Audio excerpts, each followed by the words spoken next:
Okay, very cool update here with one of my little baby trees. You see this Cuvert? Cuvert? I'm not sure exactly how to say it, but you could tell it's not getting a lot of light. This is a very small space. This bar, the rack over here, is only 4 feet tall. And I have a little baby light. This light that's half broken. Oh, now it's mostly broken. Okay, we'll have to change that. And then I have this light here, which is only 100 watts. This one's only 60, I think. And this one, I don't even think is getting there to this. So I'm trying to test out if this fig here, which is ripe, super exciting, if that fig is gonna be sweet or not. This tree came with a bunch of little baby figlets on it, and I could have removed them to let it grow, but I'm not in a hurry. I don't care. And again, this is gonna be the first fig from the tree, and it's also a graft. So take it for what it's worth. The flavor profile might not be there. I am excited to see what it tastes like, but more importantly right now, I'm interested in how much light this is getting, the intensity in ppfd. It's above 400, and that's what I believe the minimum needs to be, is about 400. And as you can see in the different parts of the leaf canopy, it's getting between 400 and 500. And that's from, let me go over here, from almost every direction. Once I go on this side, I'm getting less light because this thing is broken over here. But let's see what 400, roughly 400 ppfd, a little over that, for only 12 hours a day. That's all I'm doing over here. And I'm curious if that is enough for sweet fruit. And it has been in the past with some of my other varieties. Now let's check it out on Cuvert, or Cuvert. It's a nice, supposed to be a really good fig. All right, let's go check it out. All right, so here it is. Let's get it, there we go. Cuvert, I believe is how it's said. I think the T is silent. And it is, I just double checked because I wasn't sure. It was introduced by Thierry, I believe is how you pronounce his name. He is with Figs du Monde in France. And please, I hope I'm saying these things right. I butcher things sometimes, but I love the French language, the French food, the French people.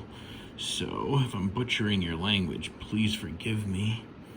It is by no means intentional. And here it is, my first ever Cuvert. Okay, that's an interesting. Okay, so now let's do the disclaimers. This is the first fig from the tree.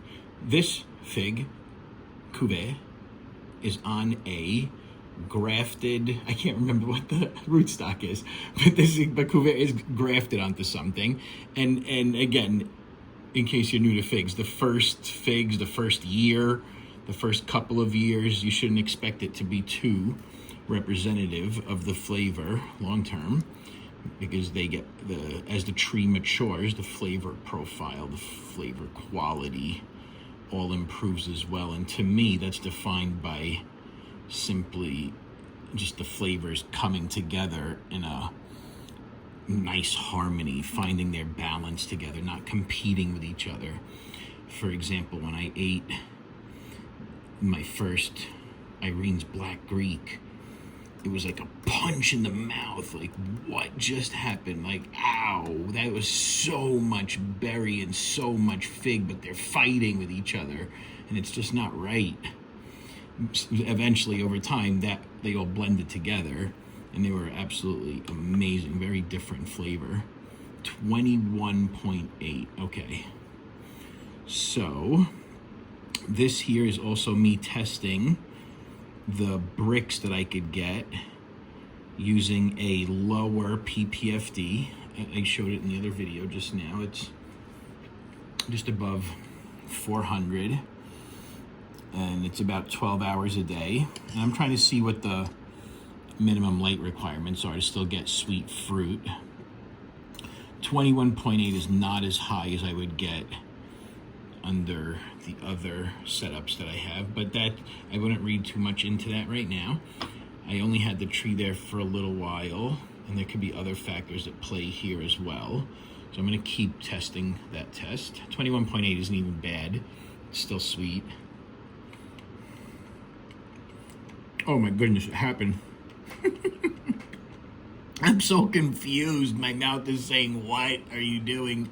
So it is, again, first fig, so take it for what it's worth. This thing is robust. This is gonna be a good fig. So my favorite figs right now, like the Irene's Blackberry is such a great example. The first figs from it were just out of control, like punch in the mouth. What is that? Not in a, I mean, it's in an interesting way. You can call it good, but not like in a good way when all the flavors come together and find their balance. That's just different. This thing here, I bet you if I give this to my kids, they're gonna be like, what? You know what? I'm gonna go do that right now, actually. Let me try this piece.